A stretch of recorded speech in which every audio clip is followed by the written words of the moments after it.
Bonjour Max Monin, Bonjour, comment ça va? ça va avec La grâce de. la grâce de Dieu, Tu crois en Dieu? tout à fait. Et ça s'exprime comment? Ça s'exprime tout simplement en prenant conscience que ce qui nous entoure n'est pas là par hasard, tout simplement le soleil, la mer, tous les bienfaits qu'on a sur Terre, tout simplement. Ou la terre elle-même? Exactement. Et alors ça s'exprime comment dans ta vie de croire en Dieu? Ben, euh, C'est-à-dire que moi je suis peu pratiquant, mais c'est vrai que mon expérience avec Dieu, c'est voilà quoi, mon initiation depuis tout petit avec mes parents, mon papa, ma maman, et ensuite mon expérience tout seul, tout simplement avec lui. Qu'est-ce que tes parents t'ont donné du coup par rapport à cette éducation religieuse? Ils t'ont donné une éducation religieuse Oui, chrétienne. en t'emmenant à l'église, en te faisant Oui, tout à prier? fait. J'ai fait tout le cursus, le baptême, voilà quoi, communion et ainsi de suite quoi. Mhm. Mais c'est vrai que la, la, la, la liaison que j'ai avec Dieu, elle se fait tous les jours, tout simplement. Donc il me met à l'épreuve et je le mets à l'épreuve aussi, tout simplement en lui demandant voilà, quoi, la force et le courage tous les jours. La vie, c'est ça? C'est des épreuves? C'est aussi des épreuves. Sinon, c'est quoi? Sinon, notre vie, elle n'est pas faite de... Elle n'est pas plate, quoi. Donc, il y a les épreuves et puis il y a aussi, bon, quoi, vivre bien, vivre simplement, tout simplement. Des expériences? Oui, voilà. Et je pense qu'on en sort grandi de toute façon des épreuves. Et je pense que il en faut Mhm. pour, pour avancer dans la vie. Et puis, quand on sait s'en servir, on va toujours plus loin, quoi. La plus douloureuse que tu aies eu à affronter, c'est quoi? Ouais, la mort de mon père, Tu avais quel âge? 16 ans. Savoir que je ne le reverrai plus, tout simplement. Ça fait on a une tristesse en soi qui a du mal à s'évacuer, tout simplement. Mais après, il faut bien se rendre compte que bon, c'est comme ça, hein, on est pour mourir et c'est la loi de la vie, tout simplement. C'était la première expérience que tu faisais de la mort? Non, c'était pas la première, mais c'était la plus douloureuse. Mhm. Et je pense que ouais, c'est une épreuve que tout le monde passe avec. Ça dépend, quoi. Ça dépend de l'âge, ça dépend de la maturité, ça Mhm. dépend de beaucoup de choses. Mais c'est vrai que c'est pas facile, mais bon, c'est comme ça, c'est Et la c'est vie. toujours difficile? C'est moins difficile, c'est moins difficile, c'est parce qu'on peut pas vivre toute sa vie avec ça non plus, hein. Oui. C'est les choses de la vie, voilà, quoi. On va pas refaire Mhm. le sens de la vie. On est, on meurt. Et tu acceptes ça? Tout le On monde, est obligé tout le d'accepter ça. monde l'accepte, oui. Mais quand quelqu'un meurt, on dit, bon, finalement, la mort n'empêche pas l'amour.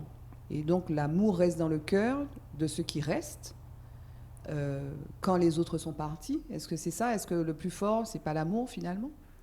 C'est toujours l'amour hein, qui gagne, de toute façon.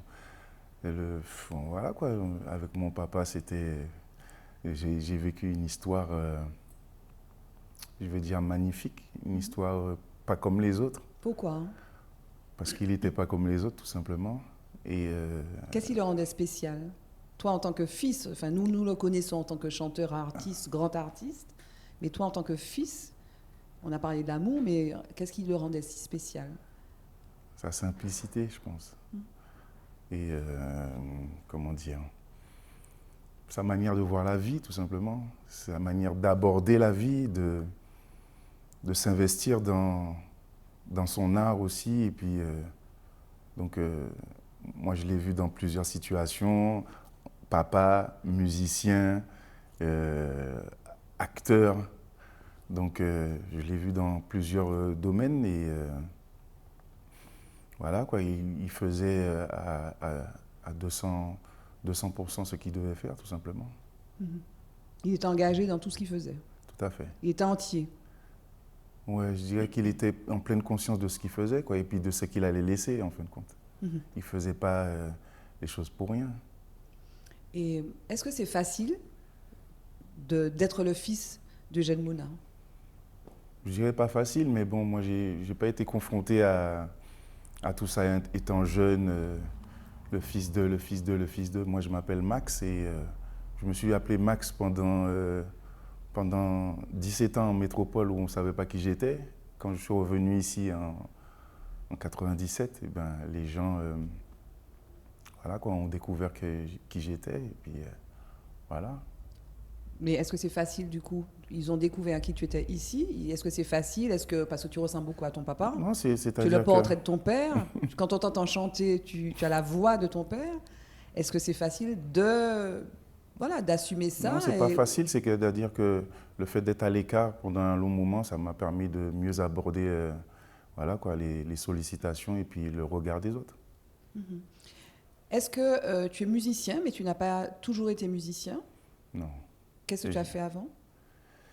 Ben, j'ai fait la plupart de mon cursus scolaire en métropole. Ensuite, je suis revenu au pays et puis j'ai travaillé tout simplement. Mhm. Et tu as appris la musique? Oui, j'ai appris la musique à l'école de musique de Ducos avec monsieur Léon Sainte-Rose qui m'a initié et puis voilà. Tu es quoi? Tu es flûtiste? Flûtiste, chanteur. Chanteur. Ouais. Et tu aurais pu imaginer faire autre chose que de la musique? À la base, je ne voulais pas faire de la musique. Tu voulais pas? Non. Pourquoi? C'est peut-être comment dirais-je, un effet justement de perdre mon papa qui m'a fait me dire que je ne ferais jamais de la musique. Ouais. Mais en fin de compte, j'y suis arrivé petit à petit, en passant par l'initiation à l'école de musique, avec des amis, avec des anciens musiciens. Et ensuite, après, je me suis fait mon expérience tout seul. Mhm. Tu as fait partie de groupes? Oui. Lesquels, s'il te plaît? Tu peux nous en Le parler groupe un petit peu? Authentique qui était avec des amis, le groupe Héritage et les anciens musiciens de mon papa. Et puis actuellement, je suis en solo tout simplement. Alors j'ai lu que tu jouais, et je t'ai entendu, mais tu définis ta musique comme de l'urban roots. Oui, tout à fait. C'est quoi? C'est-à-dire que c'est mon, comment je vais dire ça? C'est un mélange? Ouais, voilà, voilà quoi, c'est à la fois l'urbain parce que j'écoutais beaucoup de rap, de ragamuffin. Quand j'étais en métropole, j'ai découvert beaucoup de musique, la variété française bien sûr, mais et aussi la musique de mon pays, tout simplement de par mon père, qui m'avait voilà, quoi, initié. Et puis voilà, j'ai hérité de ça depuis tout petit. Et puis voilà, quoi, moi j'ai vécu pendant longtemps dans la banlieue parisienne, donc à Aulnay-sous-Bois. Donc voilà, quoi, ça fait que j'ai un panel de sons et d'influences voilà, quoi, en moi, quoi, tout simplement. C'est pour ça que je définis ça, parce que voilà, quoi, je peux passer d'un style plutôt rap, le flow, ragamuffin, où je peux chanter un gospel aussi. Donc, voilà, Qu'est-ce que tu écoutais comme rap? Plutôt de la musique rebelle un peu. C'est vrai qu'il y a des groupes qui sont marquants comme les NTM. Oui. J'écoutais beaucoup ça. Qu'est-ce que tu préfères des MTM? Laisse pas traîner ton fils. Qu'est-ce que tu écoutais en boucle? Sensen Style? Sensen Style. Tu chantes ça? Non, je ne chante pas ça, mais j'ai beaucoup écouté ça. J'ai suivi le cursus, enfin, la vie des deux chanteurs, Joe Star et Cool Chain. Et voilà, quoi, la vie, maintenant, je vois comment ils ont évolué. Et c'est vrai qu'on n'aurait pas dit, mais la vie a un gros impact sur notre devenir. Ils ont changé, c'est ça? Oui, tout à fait. C'est ça que tu veux dire? Ils ont mûri, ils ont changé. Quelqu'un comme Joe Star, Didier Morville. Fondamentalement, il va pas changer ce qu'il a dans son esprit, mais dans ce qu'il dégage maintenant, il a changé. Mais il a vieilli aussi. Oui, tout à fait. C'est ça, voilà, quoi, il s'agit tout simplement comme tout homme. C'est bien ou pas? Je pense que c'est bien. Donc tu as écouté beaucoup de NTM. Ouais. Bon, ça, c'était une certaine époque, les années 90-2000. Tu écoutes le rap aujourd'hui, les nouveaux? Oui, j'écoute toujours du rap, ouais. J'écoute toujours les Américains, j'écoute le dancehall avec les Jamaïcains. Lesquels? Est-ce que tu pourrais nous conseiller, pour ceux qui ne connaîtraient pas, la musique J'aime bien J'aime bien. Dans le reggae, j'aime bien un chanteur qui s'appelle Chronix. J'aime bien ce qu'il dégage. J'aime bien voilà, quoi, son aura tout simplement sur scène. Et voilà, je trouve que Sizzla aussi, j'aime bien. Et voilà, quoi. Alors, tu chantes la nature. J'ai vu ton clip La Rivière, notamment. Authentique, donc c'était le premier titre en 2016 qui t'a fait connaître. Tambour, accordéon, guitare, rock, c'est très mélangé comme tu disais tout à l'heure. Ouais. La nature, c'est important pour toi. Très. Et c'est important de chanter la nature. C'est-à-dire tout part de la nature, donc voilà quoi, voilà, je chante la nature tout simplement parce que c'est naturel pour moi. Moi j'ai été élevé avec un papa qui m'emmenait à la mer, à la montagne, à la rivière, dans les bois, donc voilà quoi. Donc il me faisait aller chercher avec lui les bambous qu'il allait choisir pour faire ses flûtes et tout ça. Donc pour moi c'est normal de chanter ça. Parce qu'on ne se rend pas bien compte parfois, mais la nature, tout part de la nature. On ne peut rien faire sans la nature. On détruit la nature, mais c'est quelque chose de... C'est un paradoxe en fin de compte. Tu as un enfant. C'est quoi les valeurs que tu transmets à ton enfant? Ces valeurs-là, par exemple, liées au respect de la nature? Ouais. Respecter ce que la nature nous donne. Respecter... apprendre, beaucoup apprendre. Apprendre ce qui nous entoure, apprendre, ne pas s'arrêter d'apprendre. C'est vrai que maintenant, ma fille, comme tout le monde, on est à fond dans notre portable, mais sans le portable, est-ce qu'on est capable de, voilà, quoi, d'œuvrer normalement sans un portable? Je ne sais pas. Pour ceux pour l'ancienne génération, peut-être que oui, ça serait normal, mais pour la nouvelle, je ne sais pas s'il n'y a pas Google, comment tu fais, je ne sais pas. Pourtant, il faut faire sans, quoi. Non, il faut apprendre à faire sans. Voilà. Et aujourd'hui, donc, le projet artistique sur lequel tu travailles, donc, c'est quoi? Je travaille sur un EP avec mon producteur Qmix. Bon, on travaille sur un EP qui va faire à peu près 6-7 morceaux. Donc voilà, c'est le projet en cours avec lui. Et, ça se passe. Nous en parler? Ce sera quoi? C'est-à-dire, on a déjà sorti 2 singles. On a sorti Antidote là, et on a sorti Impeccable en début d'année. Donc, on va continuer à œuvrer. Je travaille sur 2 autres morceaux actuellement. Et voilà, quoi. On continue la collaboration tout simplement parce que moi, je demande que ça, hein, surtout par les temps qui courent avec le Covid. Donc, on a tout le temps de travailler, tout le temps de peaufiner nos projets. C'est compliqué cette période-là? Pour tout le monde, hein, que ça soit artistique. Oui. Et toi, ça se passe comment du coup? Pareil que les autres, hein, tout est arrêté. On fait, quand ça s'ouvre, on repart au charbon, on va travailler, mais sinon, les décisions qui sont prises par rapport à ça, c'est difficile, surtout là, ça va être difficile. Il y a des décisions qui vont être prises encore par rapport à ça, donc on verra bien ce que ça donne, mais c'est difficile pour tout le monde. Après, pour dire ce que je pense, c'est-à-dire que on sera obligé de faire avec, comme toutes les maladies qu'on a eues à grande échelle. On sera obligé de... Voilà, c'est le temps qui va faire qu'on arrivera à maîtriser ça. Après, il y a des décisions qui sont controversées par rapport à la vaccination, mais voilà quoi. On va gérer petit à petit. Toi, tu dis qu'on va s'adapter. On est obligé de s'adapter. On ne peut pas avoir les réponses, les vérités d'hier ne sont pas celles d'aujourd'hui, parce que ça change tout le temps. On ne sait pas sur quel pied danser, donc on est obligé de gérer au fur et à mesure, tout simplement. Quelqu'un ne peut pas venir là avec une baguette magique et dire « j'ai la solution », c'est pas vrai. Personne n'a la solution, donc il faut gérer petit à petit. Les gens sont mécontents parce qu'on dit qu'il faut se vacciner obligatoirement. Ça touche à la liberté personnelle, ça touche à beaucoup de choses, donc il faut gérer ça au mieux, tout simplement. Il faut essayer de ne pas perdre trop de plumes non plus, essayer de protéger les gens, c'est pas facile. Et aucune personne n'a de vérité, en fin de compte. La vérité, elle est partout et nulle part en même temps, parce que c'est au jour le jour qu'on gère la crise. Donc voilà, qu'on fait au mieux. Tu parlais d'épreuve au début, c'est une épreuve ça, Tout à fait. une épreuve collective et individuelle. Oui, ça nous met en face de nos responsabilités, ça nous fait réfléchir sur le comment vivre maintenant ces épreuves-là. Avec les réseaux sociaux, beaucoup de choses sont dites, beaucoup de choses sont défaites à l'instant, un instant après. Donc, il faut apprendre à faire la part des choses. Les gens qui savent, on ne sait plus qui c'est non plus. Il y a des gens qui, soi-disant, sont docteurs, professeurs, chercheurs, virologues.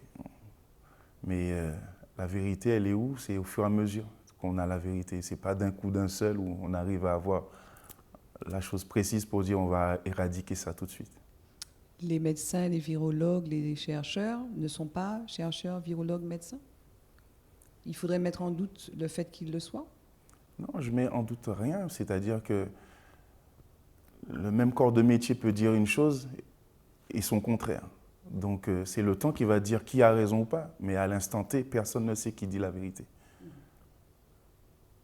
Et c'est le temps qui fait les choses. Hein. Moi, je prends toujours cet exemple-là. La personne qui a dit que la Terre était ronde, on l'a bien tuée. Et c'est après qu'on a su qu'elle était vraiment ronde. Donc, la personne qui avait dit qu'elle était plate, bon, voilà quoi. Ok, donc vérité d'un jour n'est pas forcément la vérité de... Voilà, c'est ça. C'est le temps qui fait que si la vérité va surgir. Mais c'est vrai qu'on ne peut pas se fier à une version. Il faut attendre. C'est le temps qui définit tout. Le temps, c'est vrai que ce n'est pas facile d'attendre. C'est pas facile. Puisqu'on est à l'arrêt, voilà, quoi, on cherche. Mais ça ne va pas venir comme ça. Il faut être patient. Il faut être patient et puis il faut garder ça toute sa tête. Parce qu'il y a des décisions entre-temps qui sont prises. Ça met en jeu beaucoup de choses. Le travail, ça met en jeu l'économie, ça met en jeu, en péril beaucoup de choses. La famille, ça met Ah oui, il y a beaucoup de choses qui sont en jeu. Mais bon, c'est comme ça. Est-ce que tu as peur? Non, j'ai pas peur. Mais peur de quoi, en fin de compte, c'est ça. On a peur, bon. On peut mourir de autre chose que le corona. Mais c'est vrai que on fait le maximum. Je fais le maximum autour de moi pour qu'on puisse voilà, quoi, prendre le maximum de précautions pour vivre déjà dans notre famille et hors de la famille. Mais après, voilà quoi. Comment va la Martinique? La Martinique, on va dire que la Martinique survit hein, malgré les épreuves de tous les jours. C'est pas facile pour un bon nombre de Martiniquais. C'est pas facile pendant le corona. Et on se cherche toujours, mais il y a des avancées positives. Il y a des avancées positives concernant voilà, quoi, la prise de conscience, les jeunes qui n'ont pas peur voilà, quoi, de dire haut et fort, là, voilà, quoi, et pas peur de s'exprimer et de le faire voir parfois non violemment. plus. Oui, parfois violemment. L'année oui. dernière, par exemple, ce qui s'est passé, donc le déboulonnage des statuts, pour toi, c'était un acte de revendication, une expression en tout cas, qui était... Un mal-être. Qui était, ok. Ouais, c'est un mal-être. C'est-à-dire Mais qui était nécessaire. Qui était non seulement nécessaire, mais c'est vrai que ça a été fait avec... la violence s'en est accompagnée, mais si ça n'avait pas été fait là, ça aurait été fait avec qui Donc voilà, quoi, ça a été fait et ça a été fait non seulement chez nous, mais autre part dans le monde. On n'est pas une exception. Parce qu'en fin de compte, il y a un malaise, quoi, quand on a ces représentations-là. Il y a un malaise, tout simplement. Et donc, les gens qui ont critiqué, mais je pense qu'il y a beaucoup de gens qui sont bien contents que ça ait été fait. Alors, du coup, on a déboulonné donc, Victor Schellcher, Joséphine et Denambuc. Il aurait fallu mettre quoi comme statut à la place? La représentation des gens qui vivent en Martinique, Aimé Césaire, Eugène Mona, et ainsi de suite. Il y a beaucoup de gens qui ont fait beaucoup de choses. Donc on a tout ce qu'il faut. On a des gens qui ouais, on ne parle pas vraiment on n'a pas vraiment de représentation de nous-mêmes chez nous. On a beaucoup d'Aimé Césaire. Donc ça, comment? On a beaucoup de statues d'Aimé Césaire tout de même. Oui, mais on a d'autres représentations aussi. Il y a tout ce qu'il faut pour nous mettre en avant, en tout cas. Il y a tout ce qu'il faut pour nous mettre en avant. Donc, il faut le faire, tout simplement. Et c'est que le premier pas, ou bien le second pas, mais ça ne va pas s'arrêter là, puisqu'on est en quête de vérité, on est en quête on se recherche nous-mêmes, en fin de compte. C'est plus de 150 ans après l'abolition, on se cherche toujours, donc il y a toujours des... Voilà, quoi. Donc notre vie, elle sera jonchée de choses comme ça, quoi. D'épreuves, de décisions par rapport à ça qui a eu lieu il y a jadis, on va dire. Et voilà, quoi, on est dans un combat perpétuel, quoi, tout simplement. Il ne faut pas que ça nous fasse peur, mais il ne faut pas qu'on ait peur de le faire non plus. Si je te dis Zitata, je dirais un très beau résultat sur la démarche qui a été prise de faire une télé qui montre les gens de son pays, qui défend, qui met en lumière les choses du pays, les gens du pays, qui, voilà, quoi, qui vit avec nous tout simplement, qui n'est pas à l'extérieur et puis non, on fait partie intégrante de Zitata, moi je pense. En tout cas, pour ma part, oui. Je suis Zitata à 100%. merci Max Mona. Merci à toi.